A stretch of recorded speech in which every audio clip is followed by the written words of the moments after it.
하박국서 3장 17절에서 19절까지의 말씀입니다. 하박국 3장 17절에서 19절의 말씀 제가 봉독해 올리겠습니다. 비록 무화과 나무가 무성하지 못하며 포도나무에 열매가 없으며 감람나무에 소출이 없으며 밭에 먹을 것이 없으며 우리의 양이 없으며 외양간에 소가 없을지라도 나는 여호와로 말미암아 즐거워하며 나의 구원의 하나님으로 말미암아 기뻐하리로다. 주 여호와는 나의 힘이시라. 나의 발을 사슴과 같게 하사 나를 나의 높은 곳으로 다니게 하시리로다. 이 노래는 지휘하는 사람을 위하여 내 수금에 맞춘 것이니라. 아멘. 시간이 참 빠른 것 같습니다. 어느덧 6월의 중순이네요. 1년의 중간이 되었는데 지난 시간들을 돌아보면 참으로 바쁘고 때로는 분주하고 또 때로는 급박하게 하루하루를 보냈던 것 같습니다. 여러분들은 지난 반년이 어떠셨나요? 이룬 것이 많은 분도 계실 것 같고 또 반면 아직 1년의 반이 지났는데 연초에 계획했던 것을 시작도 하지 못한 분도 계시지 않을까 생각합니다. 어느덧 기회가 반으로 줄었고 또는 멀리 먼 훗날이라고 생각했었던 그 날이 조금씩 가까워지고 있는 분도 계실 거라 생각합니다. 여러분들 그 가운데 잘 지내고 계시나요? 평안하신가요? 제가 주일 설교할 때마다 12선지서를 한 권씩 살펴보고 있는데 보면 볼수록 그 안에서 발견되어지는 것이 있습니다. 그것은 바로 하나님의 백성을 향한 하나님의 애절한 마음입니다. 하나님이 아닌 세상을 선택하고 세상을 담기 위해서 힘을 쏟고 그러다가 강포한 세상에 치이고 착취당하고 그럼에도 다시 세상을 향하여 쫓아가는 이스라엘 백성들, 이미 삶의 지향점이 세상과 같은 이미 세상을 향해 아니 세상 속에서 세상에 속한 사람으로 살고 있는 그 백성들을 향한 하나님의 마음이 애절하게 담겨 있는 것이 12선지서인 거죠. 이스라엘 백성들은 끊임없이 하나님이 아닌 다른 것을 더 사랑했던 것 같습니다. 이집트를 사랑하고요. 이집트가 지나니 가나안을 사랑하고 가나안이 지나니 아수르를 사랑하고 아수르를 지나니 바벨론을 사랑합니다. 그렇게 신약시대에 이르러서는 무엇을 사랑하나요? 로마가 그들의 열망의 대상이 됩니다. 지금 우리가 살고 있는 이 세상 속에 이 세상에 살아가고 있는 그리스도인들은 무엇을 지향하며 살아가고 있을까요? 역사에는 항상 뭔가 더 멋져 보이고 더 있어 보이고 더 화려한 세상의 흐름들이 있습니다. 세상은 그것을 대류 또는 주류라고 이야기를 하죠. 혹여나 그리스도인들도 그 대류와 주류에 속하기 위해서 몸부림치며 그렇게 하루하루를 살고 있는 건 아닌지 우리 스스로를 돌아보게 됩니다. 사람들은 자신들이 그 주류에 그 대류에 들어간 것처럼 허세를 부립니다. 그런 그들의 자신의 이 전부가 아니라 극히 일부의 모습을 자신들이 보여줄 수 있는 부분들만 보여주면 극히 일부분만의 모습을 보여주면 그것을 본 사람들은 자신과 비교하고 상대적인 박탈감을 느끼고 그러다 보니 그러한 상황 속에서 종종 아니 빈번히 스스로 위축되어지는 것들을 경험하게 됩니다. 상대방과 비교하고 그 상대적인 박탈감 가운데 우리는 긴장하고 있어야 하죠. 왜냐하면 이 상대적인 박탈감은 그 박탈감 자체로 끝나는 것이 아니라 자존감을 떨어뜨리고 우울하게 만들고 불안하게 만들고 쓰지 않아도 될 곳에 돈을 쓰게 만들고 그리고 충동적으로 행동하게 만들고 지속적으로 자신을 작은 사람, 아무것도 아닌 사람, 초라한 사람이라고 생각들게 만드는 것으로 이어지기 때문입니다. 여러분은 어떠신가요? 한 해의 중간입니다. 여러분 안에는 조급함이 여전히 여러분들의 마음의 주인인가요? 아니면 여러분 마음에는 평안과 담대함이 여러분들의 마음을 다스리고 있나요? 함께 교독한 합독한 본문의 내용처럼 나의 열심이 내가 기대한 열매로 이어지지 못할 때도 우리는 삶 가운데 경험합니다. 그로 인해서 당장 나의 삶에 정서적으로, 때로는 경제적으로, 때로는 관계 안에서 큰 타격을 입을 때도 우리는 종종 삶 속에서 경험합니다. 남이 볼 때에는 우리 또는 외양간 같은 것이 분명히 우리에게도 있죠. 어떤 분들은 학교를 열심히 다닐 테고, 어떤 분들은 번듯한 직장 생활을 하시고, 또 어떤 분들은 따뜻한 가족이 있습니다. 그렇지만 정작 빈 우리와 빈 외양간처럼 마음에 채워지지 않는 공허함과 헛헛함을 가지고 살아가고 있진 않는지 우리 자신이 곰곰이 돌아봐야 하는 것이죠. 그때 우리를 버티게 하는 것이 있습니다. 다시 일어나서 주어진 삶을 살아내게 하는 것이 있죠. 하나님은 하박국을 통해서 이렇게 말씀하십니다. 나는 여호와로 말미암아 즐거워하며 나의 구원의 하나님, 건지시는 하나님, 그 하나님으로 말미암아 다시 기뻐하리로다. 주 여호와는 나의 힘이시라. 나의 발을 사슴과 같게 하사 나를 나의 높은 곳으로 다니게 하시리라. 사랑하는 청년 여러분, 여러분들의 인생에 있어서 여호와는 누구십니까? 누군가 여러분들에게 여러분들이 믿는 하나님은 어떤 분이십니까? 라고 물어본다면 여러분들은 그 하나님을 어떤 하나님이라고 고백할 수 있으신가요? 그 고백이 여러분들의 지친 삶을, 그 고백이 여러분들의 위축된 그 삶을 다시 활짝 펴고 다시 험한 세상을 나아갈 수 있을 만한 믿음의 고백이 되고 계시나요? 하나님의 백성은 언제나 그 신실하신 하나님을 바라볼 때 예나 지금이나 앞으로도 그 어떤 사방의 우겨싸임 중에도 언제나 다시 버티고 언제나 다시 일어나고 언제나 다시 살아갈 수 있게 되는, 삶 가운데 다시 뭔가를 기대하고 소망을 품고 힘을 얻어서 살아갈 수 있는 이 다시의 은혜를 기대할 수 있게 되는 것입니다. 이렇게 설교를 하고 마치면 너무 좋을 텐데, 이 얘기를 듣고 우리 마음속에 아멘, 나도 그 확신을 가지고 살고 싶습니다 라고 이제 예배 때 이렇게 듣고 아멘 하고 이제 월요일부터 여러분들의 삶 가운데 경험되어지는 것은 무엇이죠? 뭐 하나 변한 것 없는 현실을 마주하게 됩니다. 아, 저렇게 살아야지. 아, 저 하나님이 나의 하나님이지.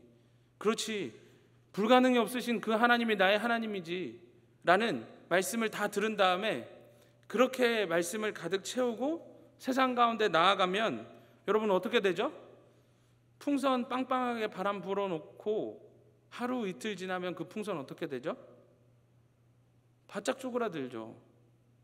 혹시 여러분들 마음은 그러지 않습니까? 예배 시간에는 하나님께서 위로해 주시고 격려해 주시고 말씀으로 채워주시고 예배 가운데 은혜 부어주셔서 아, 한번 살아봐야 되겠다라는 그 확신이 다시 한번 막 이렇게 채워졌다가 당장 월요일부터 현실에 딱 부딪히면 여전한 전혀 변함없는 그 상황의 벽에 부딪혀서 여러분들이 다시 위축되고 있는 여러분들을 마주하지 않느냐 이 말입니다. 여러분들 가운데는 믿음과 현실의 괴리가 없으십니까? 나는 분명 믿는데 이 변하지 않는 현실, 이 현실과 이 믿음 사이에 그 간극으로 인한 그 괴리가 여러분들 가운데는 없으신가요? 우리는 다 부정할 수 없고 외면할 수 없게 다 이 괴리감을 가지고 살아가고 있습니다. 시간이 지나면 지날수록 이 괴리감과 간극은 어떻게 될까요? 더 커집니다. 하박국도 우리와 같은 고민을 가지고 있던 사람입니다. 하박국을 보면 언제까지입니까? 라는 탄원으로 시작됩니다. 주님, 언제까지입니까? 내가 주님께 도와달라고 외쳤는데 왜 주님은 나를 도와주지 않으십니까? 주님, 또다시 위기가 내 코앞에 닥쳐옵니다. 내가 또 짓눌리고 있습니다. 그래서 내가 소리치고 있지 않습니까? 내가 지금 죽게 생겼는데 그래서 주님께 도와달라고 하는데 왜 주님은 나를 구하지 않으십니까? 라는 탄식으로 하박국은 시작합니다. 이러한 탄원은 비단 하박국만의 것은 아니죠. 성경을 보면 욥도 이렇게 하나님 앞에 외쳤습니다. 다윗도 이렇게 하나님을 외쳤습니다. 솔로몬도 이렇게 외쳤고 예레미야도 외쳤습니다. 뭐라고 외쳤다고요? 주님 나를 방관하십니까? 주님 살아계십니까? 살아계시다면 내 삶이 왜 이 상태로 지속되고 있습니까? 라는 그 한탄이, 그 탄원이, 그 한숨 섞인 탄원이 우리가 알고 있는 신앙의 선배들인 욥과 다윗과 솔로몬과 예레미야 그리고 오늘 하박국에게도 존재하는 것이죠. 그리고 저와 여러분들의 삶 가운데도 이 풀리지 않는 질문은 동일하게 있는 것입니다. 하박국 시대에 하박국이 그토록 가슴을 치며 탄식했던 이유가 무엇일까요? 자기보다 못한 죄인이 당당하게 으스대고 세상을 살고 있었기 때문입니다. 죄인과 의인이 다를 바 없이 섞여 살고 있었기 때문이고, 어떨 때는 오히려 죄인이 저렇게 죄를 많이 짓는데도 오히려 세상적인 기준으로 보면 잘 사는 것처럼, 떵떵거리며 잘 사는 것처럼 보일 때, 그래서 하나님의 말씀대로 용서하고 배려하고 이해하고 양보하고 살았던 내 자신이 너무 억울할 때, 악인으로부터 둘러싸여서 악이 당연한 것처럼 그렇게 나도 동의하며 살아가야 할 때, 이유 없이 원수가 일어나서 나를 공격하려 할 때, 여러분 이 탄원은 더욱더 거세지게 됩니다. 하박국은 구체적으로 무엇으로 인해서 이렇게 하나님 앞에 탄원을 하는 걸까요? 우리가 지금까지 12선지서를 쭉 살펴봤던 것처럼 특별히 이 하박국의 시대에는 아수르, 니느웨가 수도였죠. 아수르가 멸망당한 이유입니다. 선지자 요나의 메시지를 듣고 분명 니느웨는 사람으로부터 동물까지 금식하며 회개를 했죠. 그래서 하나님은 그들을 살려주셨습니다. 그것 때문에 우리가 지지난주에 조요한 목사님의 설교를 통해서 들었잖아요. 하나님께서 용서해 주시는 그 모습을 보고 요나가 화를 내게 되죠. 그래서 오늘 12선지서 순서대로 하면 원래는 나훔을 살펴봐야 하는데 나훔 아닌 하박국을 설교하는 이유는 나훔을 보면 그리고 역사적으로 결국 니느웨 아수르는 망하게 되기 때문입니다. 회개했지만 다시 이전의 삶으로 그들은 돌아갔죠. 여전히 그들은 강포했습니다. 회개 자체로는 의미가 없는 거죠. 회개한 이후에 삶이 돌이켜지고 삶에 분명한 변화가 있어야 하는데 그들은 간절하게 회개했지만 금식하며 회개했지만 여전히 강포, 그러니까 잔인한 그 행위를 멈출 수 없었습니다. 돌이킬 수 없었어요. 하나님이 보시기에 악하다, 강포하다라고 했던 그 행위를 돌이킬 수 없었어요. 결국에는 심판받게 되죠. 아수르가 패망하고 나서 바벨론이라는 제국이 세워집니다. 그러면 하나님의 백성들도 정신 차려야 하지 않을까요? 쫓아다녔던 아수르가 망했어요. 망할 위기에 처했다가 하나님이 회개하는 걸 보고 구원해 주셨어요. 그랬다가 결국에는 삶의 변화가 없어서 결국엔 멸망당하게 됐어요. 그러면 그 모습을 이스라엘 백성들이 봤다면, 남유다가 봤다면 어떻게 해야 될까요? 야, 진짜 하나님은 죄에 있어서 되게 예민하신 분이시다. 하나님은 하나님의 백성조차도 하나님이 합당하지 않은 삶을 살 때 심판하시고 진노하시는 분이구나. 그리고 그 백성을 파괴시키는 그 극악무도한 아수르조차도 하나님 앞에 아무것도 아니구나.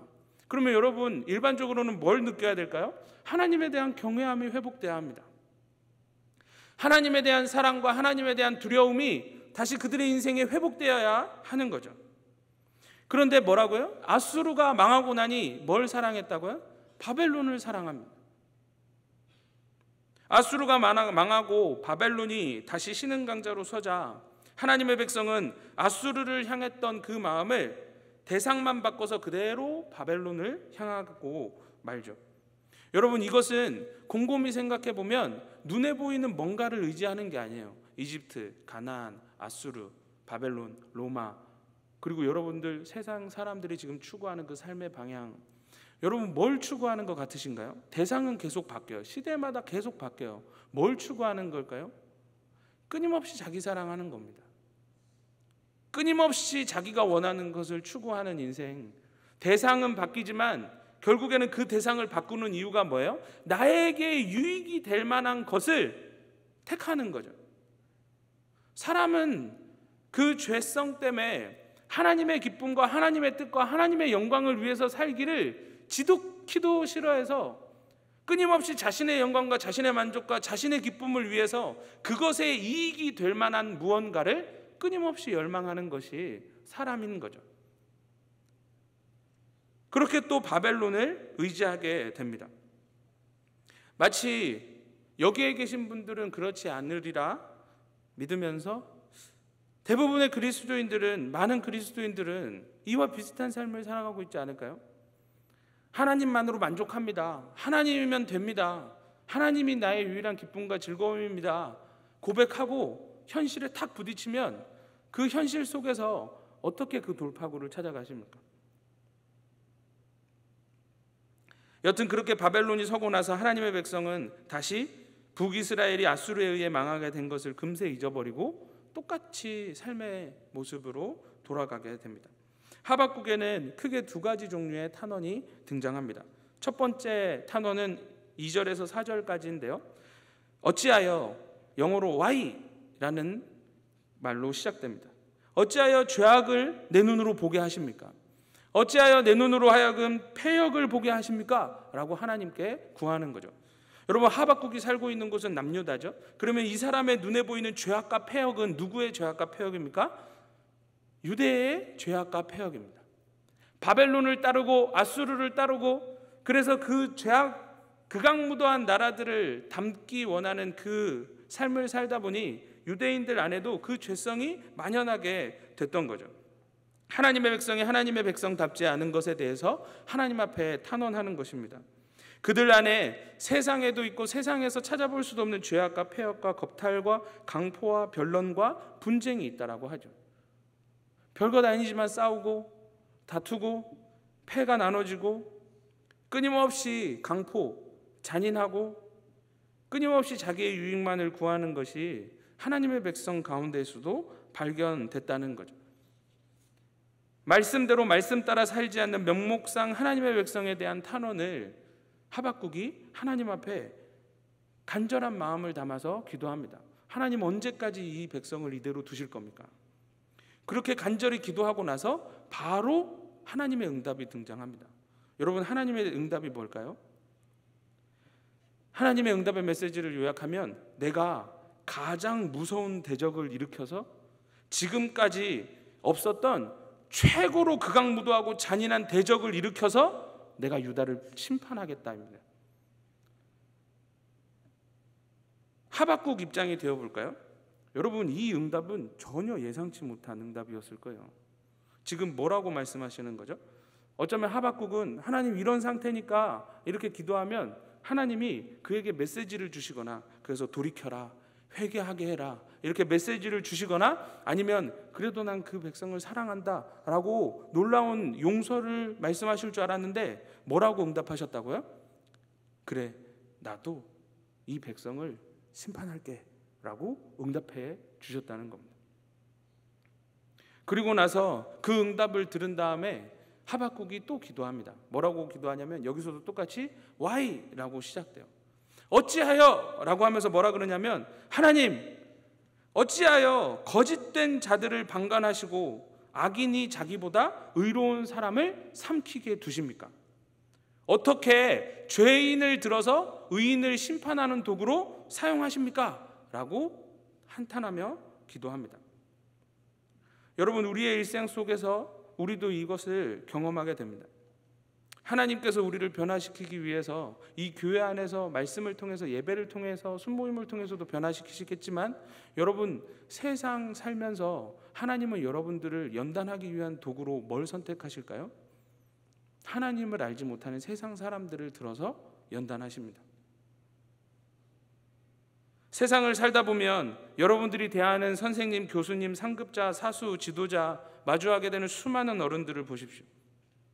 하나님의 사람들이 많으십니까? 아니면 하나님을 모르는 사람들이 많으십니까? 하나님을 경외하고 하나님을 두려워하는 사람들이 여러분들을 가르치십니까? 지도하십니까? 아니면 하나님을 경외하지 않고 두려워하지 않는 사람들이 여러분들에게 이렇게 저렇게 해라고 말씀하십니까? 그때마다 여러분들 마음속에 하박국처럼 생각이 들지 않으십니까?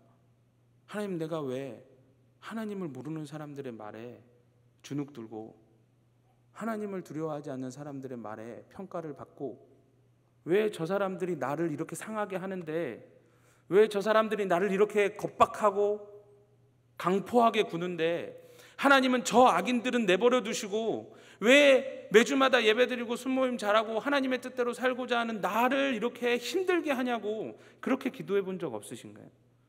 지금 하박국이 그 기도하는 거예요. 그에 대해서 하나님이 또 즉각적으로 응답하십니다. 2장 3절에서 뭐라고 말씀하시냐면, 여러분 하박국은 어떤 응답을 기대했을까요? 어쩌면 그래, 내가 악인을 들어서 의인을 치진 않을게, 대신 너네들이 알아서 돌아와, 뭐 이런 식의 응답을 기대하지 않았을까요? 근데 이 기도에 하박국이 받은 응답이 뭐냐면 2장 3절에 하나님이 말씀하십니다. 비록 더딜지라도 기다려라, 지체되지 않고 내가 반드시 응하리라. 무슨 뜻일까요? 그 바벨론을 도구로 삼아서 유다를 심판하고 유다의 진노를 쏟아붓는 것을 빠른 시간 내에 행하겠다라고 말씀을 하십니다. 그 지금 예지자매가 듣다가 입을 턱 벌렸잖아요. 하박국이 그랬을 거예요. 기도할수록 어떻게 돼요? 이게 아닌데, 기도할수록 내가 의도한 게 아닌데 하면서 기도할수록 어떻게 돼요? 오히려 하나님의 진노를 더 앞당기는 것이 돼요. 다시 정의가 시행되게 되는 것, 악이 아닌 의에 의한 통치가 회복될 것이라는 그런 메시지가 선포될 줄 알았는데, 그게 아니라 일단 유대 백성들을 심판하겠다라는 메시지만 그에게 선포된 것입니다. 명목상의 하나님의 백성, 그들을 이제 제하시고 말씀대로 말씀 따라 살아가는 하나님의 백성다운 백성을 통해서 다시 하나님의 공의와 정의가 행해지는 아름다운 나라를 만드시겠다라고 말씀하시죠. 그에 앞서서 어떤 게 선행된다고요? 내가 빨리 바벨론을 보내서 유다를 침공하게 할게 라고 말씀하셨다는 겁니다. 이 응답의 반응이 3장 2절과 16절에 나옵니다. 내가 소문을 듣고 놀랐습니다. 창자가 흔들리고 입술이 떨리고 썩이는 것이 내 뼈에 들어와서 내 몸이 떨렸습니다 라고 이야기합니다. 예지자매가 방금 입을 벌린 정도가 아니라 너무 무서운 거죠. 왜 여러분 하박국이 무서울까요? 곰곰이 생각해보니 자기가 살고 있는 곳이 어디예요? 유다 땅 한가운데란 말이죠. 하나님의 진노가 쏟아지면 누가 당해요? 자신도 피할 수 없어요. 여러분, 성경에서 등장하는 하나님의 진노의 특징이 있어요. 뭘까요? 두 가지인데, 하나는 아무도 막을 수 없다, 또 하나는 멈추지 않는다.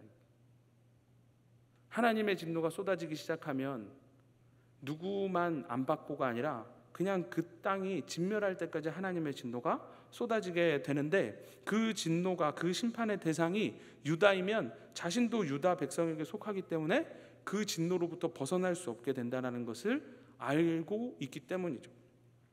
그럼에도 하나님이 하박국이 하나님에게 뭐라고 얘기하냐면, 여호와여, 주는 주의 일을 이 수년 내에 부응하게 하옵소서, 이 수년 내에 나타내시옵소서라고 얘기합니다.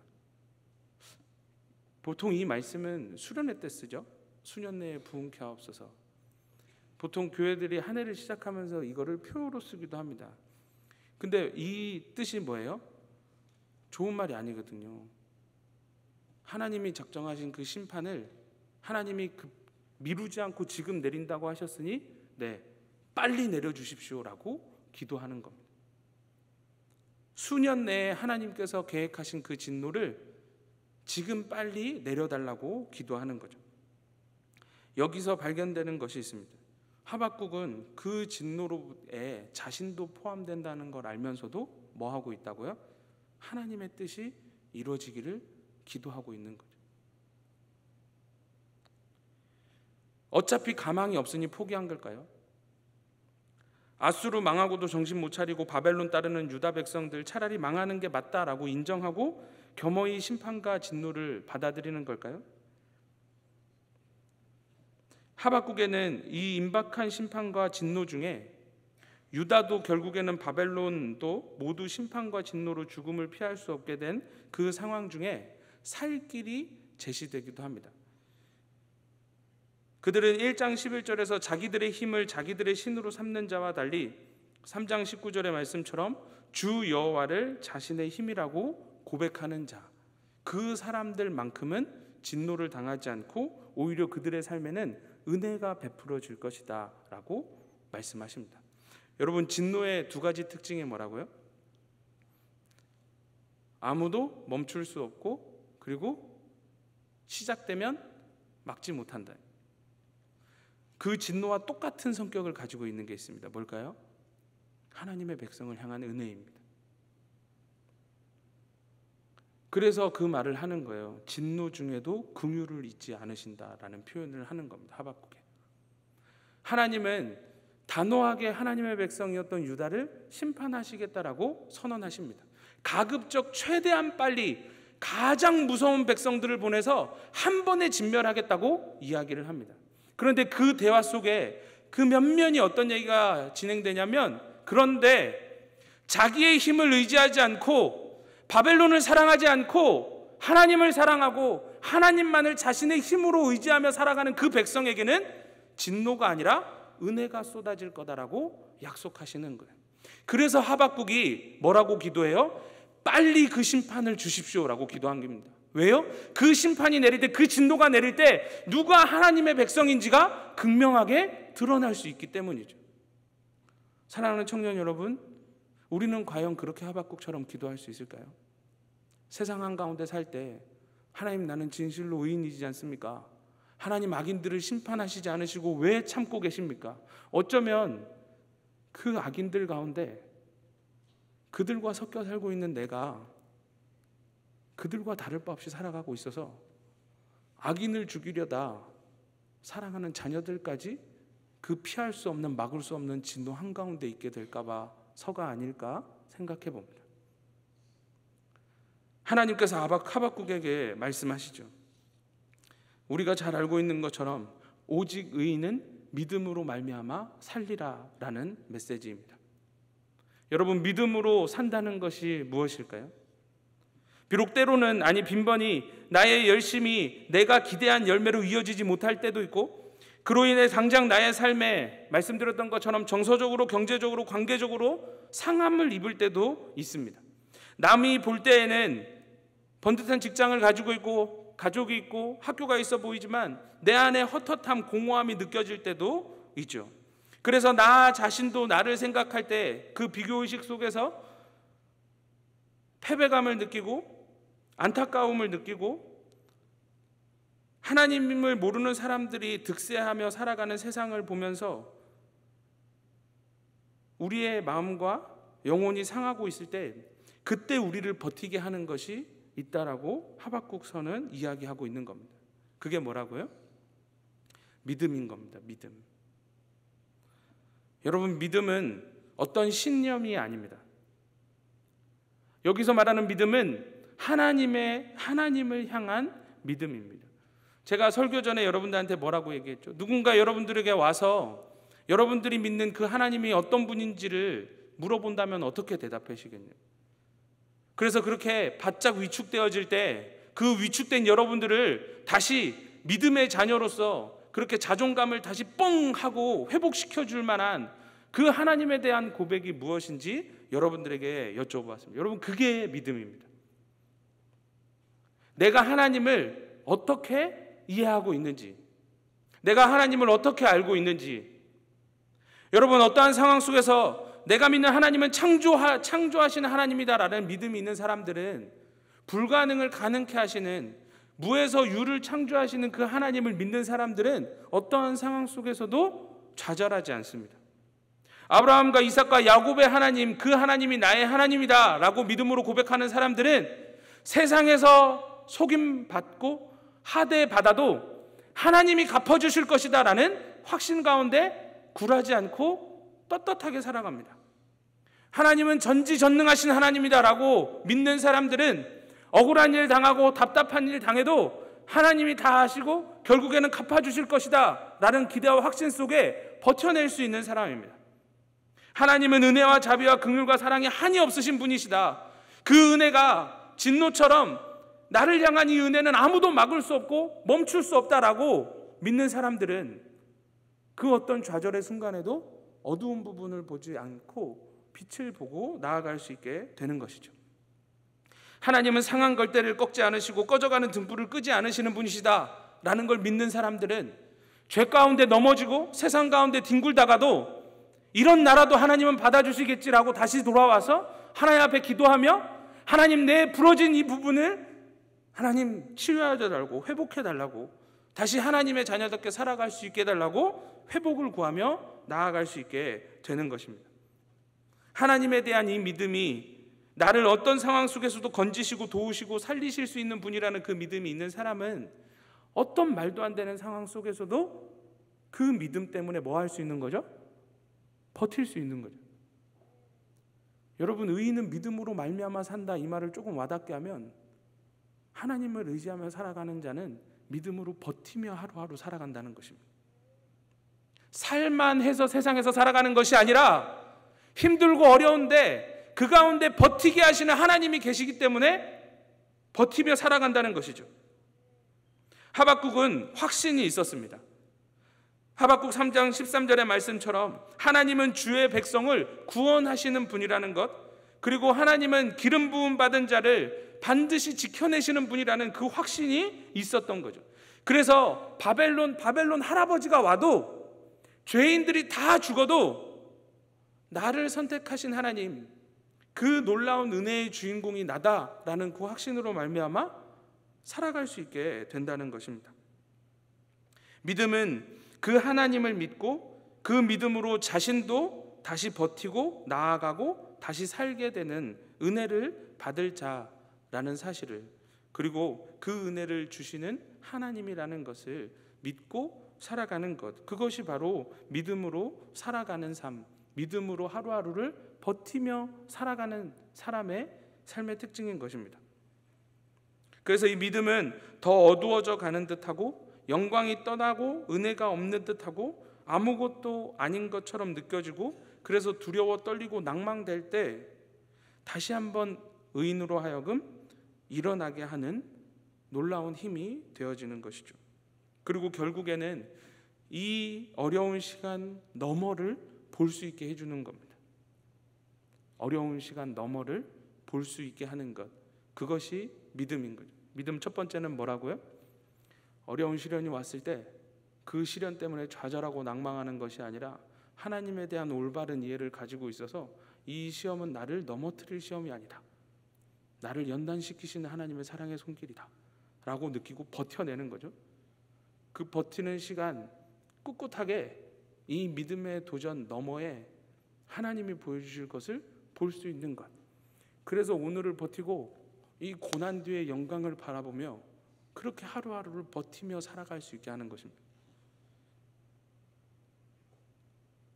눈앞의 현실이 끊임없이 닥쳐오는 환난이 아니라 그 너머를 보게 하시고 그것을 보고 다시 버티고 다시 일어나 살게 하시는 것이죠.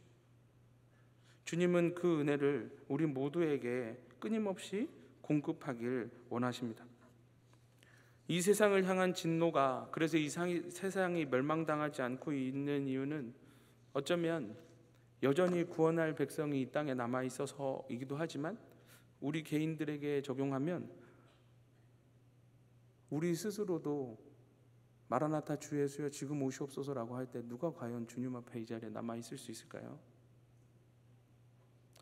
어쩌면 주님이 우리가 더 진짜 믿음을 가진 자로서, 더 세상과 타협하지 않는 순전한 죄의 신부로서 그렇게 온전한 삶을 살아가게끔 하시기 위해서 세상을 기다리시는 게 아니라 저와 여러분을 기다려주시는 건 아닌가 생각해 보게 되는 것입니다.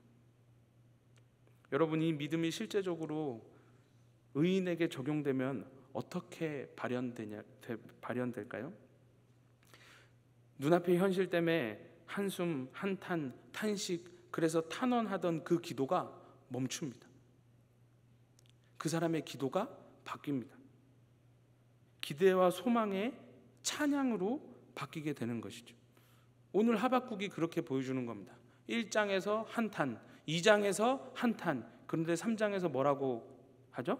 찬양하는 겁니다. 뭐라고 찬양해요? 나는 오직 주님만 기뻐합니다. 주 여호와는 나의 힘이십니다. 나는 여호와로 말미암아 즐거워하며 나의 구원의 하나님으로 말미암아 기뻐합니다 라고 고백하는 것입니다. 믿음이 믿는 자 안에서 작용할 때 우리 입술에서 상황을 보고 어려움을 보고 한탄하고 탄식하던 모든 것들이 걷어지고 우리의 입술에 기대와 소망이 가득한 찬양만 남게 되는 거죠. 그리고 동시에 참된 믿음을 가진 자는 눈앞에 문제가 다가올 때 하나님 앞에 탄식하기 전에 감사와 찬양의 기도를 선포해 버립니다. 그러면 그 입술에서 탄원과 탄식과 한탄과 한숨이 자리 잡는 것이 아니라 그 어려운 상황 속에서 더 큰 감사의 기도를 올릴 수 있도록 하나님께서 이끌어 가시는 것이죠.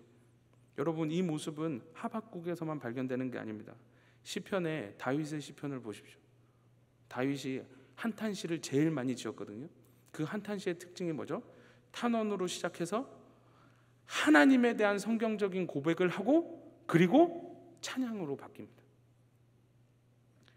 우리의 한숨이 찬양으로 바뀌는 그 사이에 하나님에 대한 바른 이해가 있고 그 하나님에 대한 바른 이해가 우리가 붙들어야 될 믿음이고 의인은 그 믿음으로 환난 중에도 긍휼히 여김을 받고 살 수 있는 것입니다.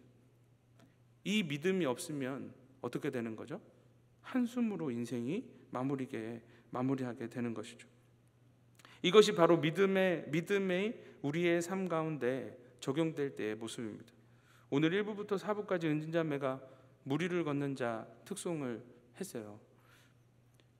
그 가사가 풍랑과 거친 파도만 그의 인생 가운데 있는 게 아니라 그 물을 반석으로 만드셔서 걷게 하실 수 있는 그 하나님도 우리의 인생 가운데 있다라고 분명히 선포하고 있지 않습니까? 청년 여러분, 우리에게 이 믿음이 있어야 합니다. 이 믿음이 세상 살면서 바짝 쪼그라든 풍선처럼 일주일을 살다가 여기 와서 급하게 펌프질해서 부풀게 한 다음에 또 세상 가운데 또 쪼그라들게 하는 게 아니라 이 믿음을 세상 한가운데서도 버텨내며 살아갈 수 있게 해주는 거예요. 버티고 와서 말씀 듣고 다시 펌프업하고 그리고 버텨내고 와서 다시 펌프업해서 세상이 감당할 수 없는 믿음의 사람으로 성장해 나갈 수 있는 것입니다. 일주일 치이고 와서 겨우 살 만큼의 은혜 받고 돌아가서 은혜 다 까먹고 겨우 살 만한 은혜 얻고 그렇게 한 주 한 주 버겁게 살아가는 것이 아니라 은혜 위에 은혜를, 믿음 위에 믿음을, 그렇게 세상을 감당할 수 없는, 매일마다 병원을 오가면서 어른이 됐는데도 놀라는 게 있습니다. 뭐냐면 덤프트럭이 굉장히 많이 도로 위에 지나가는데 제가 운전하는 차보다 훨씬 더 빨리 지나가요. 추월을 참 많이 당하거든요. 근데 그 덤프트럭 바퀴를 볼 때마다 정말 새삼 놀랍니다. 여러분, 그 타이어 안에 뭐가 있죠? 공기가 있어요. 여러분, 눈에 보이나요, 공기가? 그런데 그 덤프트럭을 버티는 그 타이어에 공기 빼면 어떻게 될까요? 바짝 쪼그라들어요. 근데 여러분, 그 덤프트럭 큰 타이어, 공기 없는 상태의 타이어 혹시 여러분들 발로 차보셨습니까? 발이 부러집니다. 근데 그 타이어 고무만으로는 트럭을 버틸 수 없어요. 그 트럭을 버티게 해주는 건 보이지 않는 공기인 거예요. 여러분, 우리의 신앙생활 가운데 하나님에 대한 이해가 때로는 아무런 현실의 변화도 일으킬 수 없을 만큼 무력해 보이지만 그 하나님에 대한 이해가 여러분들 안에 믿음의 내면에 차곡차곡 쌓이잖아요. 그러면 세상은 여러분들을 밟을 수 없습니다. 그러면 세상은 여러분들을 상하게 할 수 없어요. 왜요? 그 믿음이 여러분들을 강하게 버티게 해주기 때문입니다. 바라기는 우리 청년들의 삶 가운데 때로는 현실의 벽 앞에, 대학생들이 이제 기말고사잖아요. 기말고사 끝났나요? 대학생분들? 끝났어요? 이제 한 주 지나고 다음 주부터인가요? 그죠? 화이팅. 내가 열심히 노력했는데, 여러분들에게 해당되지 않습니다. 왜? 은혜의 자녀니까. 내가 열심히 노력했는데 A가 아니다. 실망할 필요 있을까요? 오늘 하박국 말씀을 그대로 대입하면 실망할 필요가 전혀 없습니다. 여러분들의 인생은 그 점수로 확정되는 게 아니니까요. 세상 살면서 세상 어른들한테 말 듣고 핀잔 듣고 판단되고, 여러분 그거에 신경 쓸 필요가 있을까요? 그 사람들의 말이 여러분들을 어떻게 할 수 있는 게 아닙니다. 여러분들을 어떻게 할 수 있는 건 딱 하나밖에 없어요. 하나님의 말씀밖에 없어요. 그 말씀을 여러분들한테 가득 채우고 그 말씀에서 형성되는 바른 하나님에 대한 이해, 그 믿음이 여러분들 안에 차고 넘쳐서 어떠한 외부로부터의 공격에도 이겨낼 수 있는 그런 멋진 청년의 때를 살아가게 되길 간절히 소망합니다. 우리 이 시간에 함께 찬양하기 원하는데요, 우리가 하박국이 했던 것처럼 지금 우리의 삶이 찬양할 만해서 찬양하는 것이 아닙니다. 먼저 우리의 삶에 하나님 한숨과 탄식은 이 순간 이후로 끝내주시고 내가 입술을 열 때마다 하나님에 대한 기대와 소망만을 고백하며 살겠습니다 라는 다짐의 찬양을 할 거예요. 그래서 우리 시간에 함께 다 같이 자리에서 일어나서 주님 앞에 찬양하며 기도할 자리로 나아가도록 하겠습니다.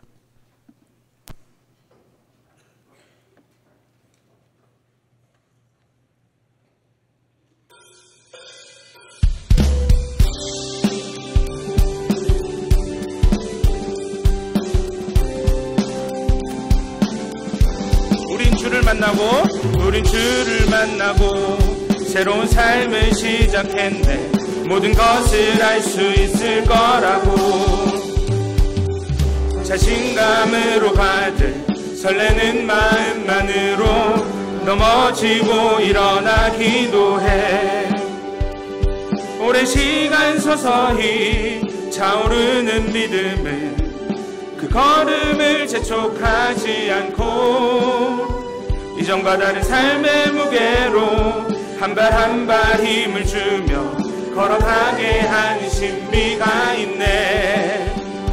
오늘 수많은 문제와 고통이 우리를 애워싸고 시기하지만 주를 향한 노래는 멈출 수 없어.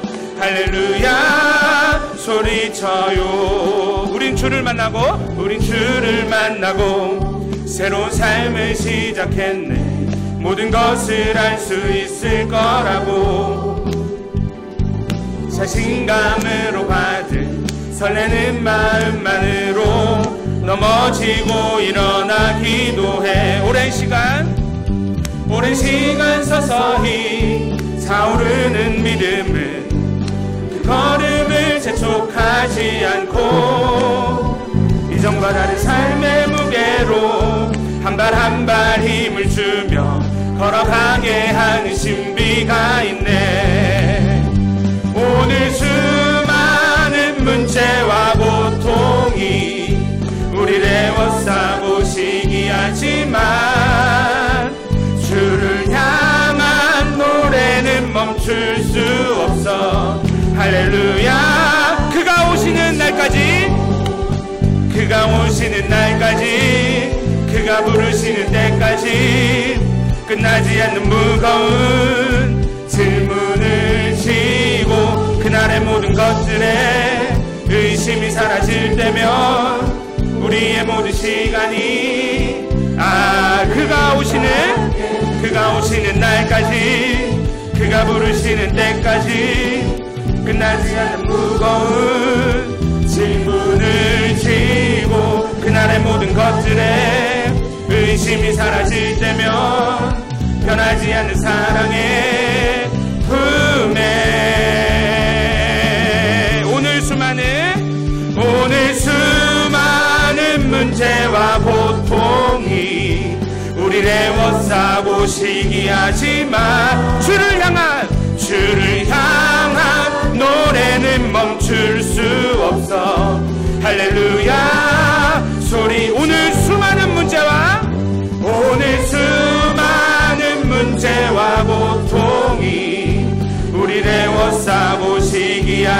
없지만 주를 향한 노래는 멈출 수 없어. 할렐루야 소리쳐요. 아멘. 우리 이 시간에 방금 우리가 찬양했던 이 고백을 한 주의 고백으로 삼을 수 있었으면 좋겠습니다. 여러분들의 인생 가운데 하나님 어찌하여 아직도 나에게 이 문제가 풀리지 않습니까? 하나님 어찌하여 나는 의인답게 살기 위해 몸부림치는데 이 악한 세상 가운데 살며 상하는 나를 돌아보지 않으십니까? 그때마다 여러분 그 탄식을 멈추시고 이 찬양을 부르십시오. 삶 가운데 수많은 질문들이 우리들에게 있을 것입니다. 그때마다 주님께서 우리에게 말씀해 주실 것입니다. 너를 향한 은혜가 멈추지 않고 있다. 너를 향한 사랑과 은혜는 아무도 막을 수도 없고 멈출 수 없다. 너의 인생은 고난과 문제로 끝나는 것이 아니라 이 고난과 문제 넘어 내가 너에게 주고자 하는 그 영광이 있다. 버텨라. 아니, 내가 너를 버티게 해줄게. 세상을 보며 나를 오해하지 말고 성경 속에 전지전능한 나를 다시 봐라. 아무것도 문제를 해결하지 못하는 무력한 신이 내가 아니라 나는 아무것도 없는 상태에서 이 세상을 창조하는 신이니라. 그때 우리는 이 세상 한가운데서 주눅들지 않고 다시 일어날 수 있는 것입니다. 사랑하는 청년 여러분, 저는 이번 주에 맨정신으로 살 수 없었습니다. 새가 3번이나 죽었다 살아났기 때문이죠. 그때마다 저도 하박국처럼 외쳤습니다. 주님, 왜요? 왜요? 왜요? 그때마다 주님께서 나에게 말씀하신 건 단 하나였습니다. 봉인아, 나는 선한 아버지다. 나는 선한 하나님이다. 나는 너에게 진노를 내리는 게 아니라 너가 버틸 수 있는 힘을 주고 너가 영적으로 깨어있게 하기 위해서 이렇게 하는 거야 라고 말씀해 주셨습니다. 사랑하는 청년 여러분, 여러분들의 인생 가운데 주님이 왜요? 라는 질문을 들 때 저처럼 하박국처럼 욥처럼 다윗처럼 주님 앞에 물어보십시오. 그럼 주님이 똑같이 말씀해 주실 것입니다. 사랑하는 아들아, 사랑하는 딸아, 나와 함께 조금만 버티자. 이걸 지나야, 이걸 반드시 지나야, 이 시간이 있어야 너가 정금이 되고 네 삶에 죄악이 떨어져 나가고 불순물이 제하여져서 내가 한없이 부어주시는 복을 받을 수 있는 사람이 되는 거야. 우리 시간 함께 기도하실 때 하나님, 내 입술에 한숨을 거둬 주시옵소서, 탄식을 거둬 주시옵소서, 탄원을 거둬 주시옵소서. 오히려 그때마다 시와 찬양으로 주님을 선포하며 나아가 좌절하지 않고 낭망하지 않고 소망과 기대를 품고 살아갈 수 있는 우리의 삶이 되게 해달라고 우리가 간절하게 주여 한번 부르시고 기도하며 나아갑시다. 주여! 하나님 아버지께 사랑하시는 귀한 청년들의 삶 가운데 저마다의 문제가 있습니다. 하나님이 왜요? 하나님, 왜 나에게 이런 어려움이 있을까요? 하나님, 내 가정에는 왜 어려움이 있을까요? 하나님, 내 육체에는 왜 어려움이 있을까요? 하나님, 내가 지금 준비하고 있는 것에는 왜 어려움이 있을까요? 왜 나는 이 시험을 넘어가지 못하고 있을까요? 하나님, 왜 이 관계 안에 어려움이 있을까요? 하나님, 수많은 질문을 주님 앞에 내들며 나아갑니다.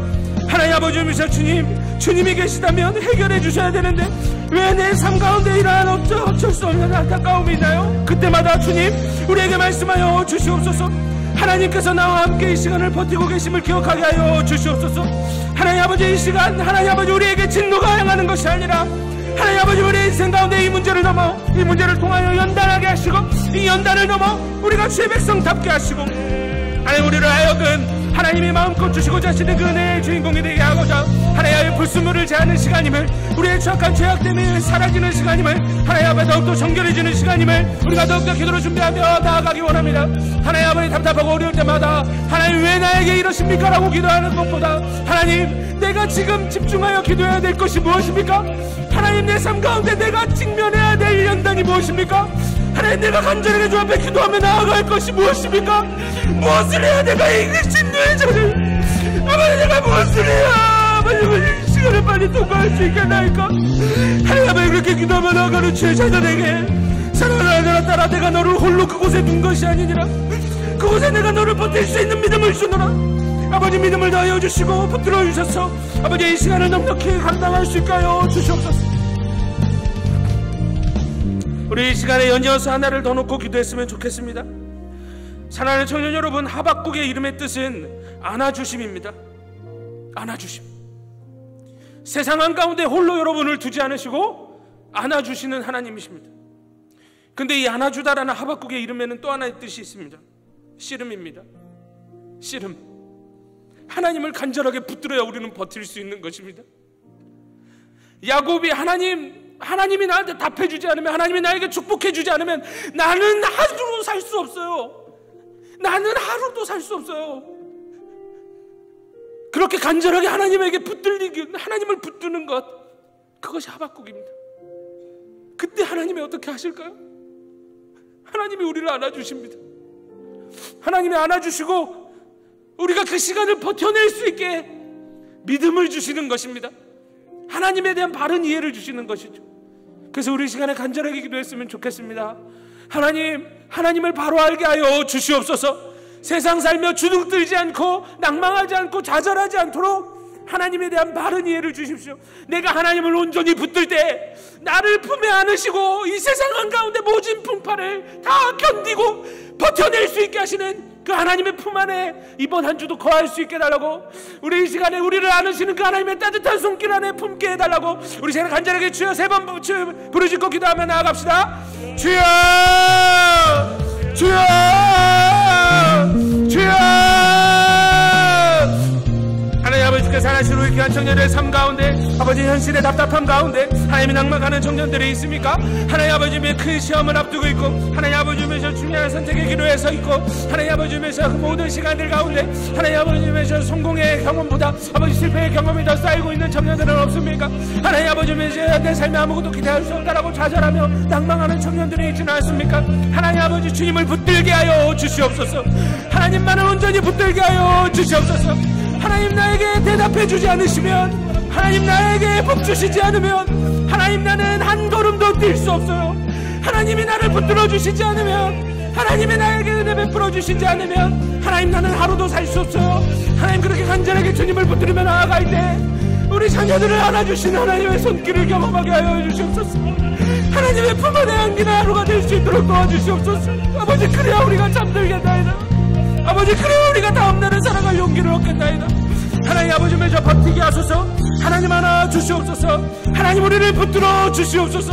하나님 우리를 포기하지 않으시는 하나님께서 하나님 아버지를 붙잡아 주셔서 우리의 인생 가운데 우리의 인생을 통하여 역사하시고자 하시는 아버지의 뜻을 발견하고 깨달을 수 있도록 하나님을 허락하여 주시옵소서. 우리 이 시간에 마지막으로 하나를 기도했으면 좋겠습니다. 여러분, 우리 공동체 가운데 연약한 지체들을 위해서 기도합시다. 많습니다. 너무 많아요. 너무 많습니다. 무서운 암으로 투병하는 지체도 있고요, 삶에 아무런 희망이 없어서 인생을 포기했다가 응급실에 실려간 지체도 있어요. 가정의 불화와 삶이 너무 막막해서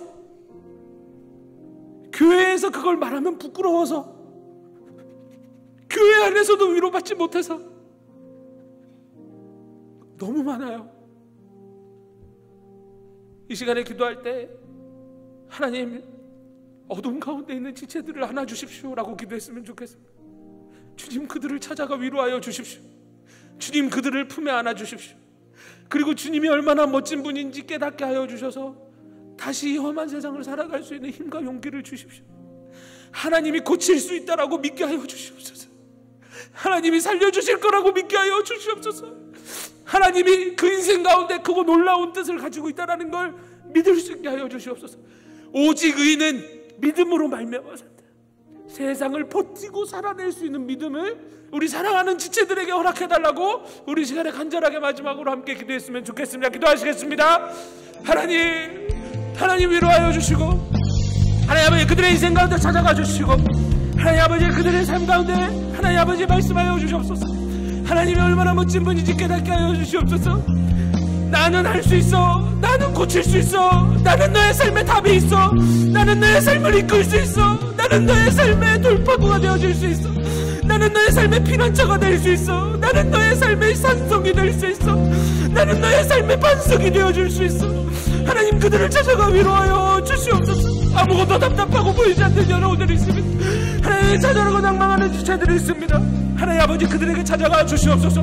위로하여 주시옵소서. 다시 일어날 수 있는 믿음을 허락하여 주시옵소서.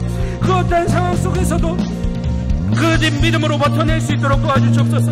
하나님 아버지 우리 귀한 청년들, 하나님 아버지 오늘 예배 가운데 나온 청년들에게도 하나님 아버지 새 마음을 허락하여 주시옵소서. 오늘 우리에게 아버지 막을 수 없고 아버지 한계가 없는 그 은혜를 부어주시기 원하시는 그 하나님이 나의 아버지이심을 신뢰하며 다시 험한 세상 가운데 답답한 일을 당할 때, 억울한 일을 당할 때 하나님의 관점에서 내 삶을 바라볼 수 있도록 아버지 그 은혜로 하나님 아버지 당면한 한 주를 살아갈 수 있도록 주 아버지 은혜를 허락하여 주시옵소서. 오늘도 주님을 붙듭니다. 하나님 아버지 주님을 붙들는 그 이 손이 너무 연약합니다. 하나님께서 내 손을 붙들어 주시고 하나님께서 우리를 얼싸 안아주셨어. 하나님 아버지 버텨내게 하시고 이겨내게 하시고 감당케 하여 주시옵소서. 그래서 아버지 우리의 삶의 문제 더 이상 내 것이 아님을 고백하며 하나님께서 부르시는 은혜 가운데 살 수 있는 은혜를 허락하여 주시옵소서. 하나님 아버지 감사합니다. 오직 의인은 믿음으로 말미암아 산다고 하였습니다. 하나님 의인의 삶이 무엇입니까? 믿음의 기도로 어려움이 없는 삶이 아니라 세상 사람들이 볼 때 야 저런데도 어떻게 살지? 근데 그 삶을 살아내는 버티게 하는 믿음이 있기 때문임을 오늘 다시 한번 알게 하시니 감사합니다. 주님 세상을 이겨낼 수 있는 믿음을 우리에게 허락하여 주시옵소서.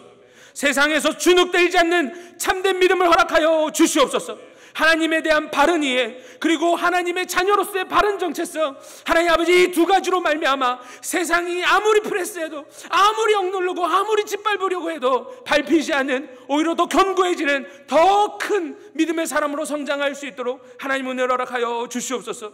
아버지 믿음은 문제가 문제로 보이지 않게 하는 것입니다. 아버지 믿음은 문제 넘어 하나님의 능력을 바라보며 하나님께서 주신 복을 바라보는 것입니다. 하나님 우리에게 믿음에 더하여 믿음의 눈을 열어주셔서 하나님이 내 삶 가운데 보고 계시는 출애굽한 이스라엘 백성들이 갈라지고 있는 홍해를 볼 수 없었지만 하나님은 이미 갈라지고 있는 그 홍해를 보며 이제 곧 너희의 인생길에 문이 열릴 것이다 라고 말씀해 주신 것처럼 하나님 사랑하는 주의 청년들의 인생길에 지금은 답답한 벽처럼 느껴질지라도 쉬지 않고 계신 하나님이 신실하게 우리의 인생 가운데 일하고 계신다는 그 확신 가운데 주님께서 허락하신 이번 한 주도 잠잠히 우리에게 은혜 베풀어 주시는 그 하나님의 그 품 안에서 거할 수 있는 우리 모든 청년들이 될 수 있도록 하나님 은혜를 허락하여 주시옵소서. 주님 감사합니다. 사랑합니다. 예수님 이름으로 기도드립니다. 아멘.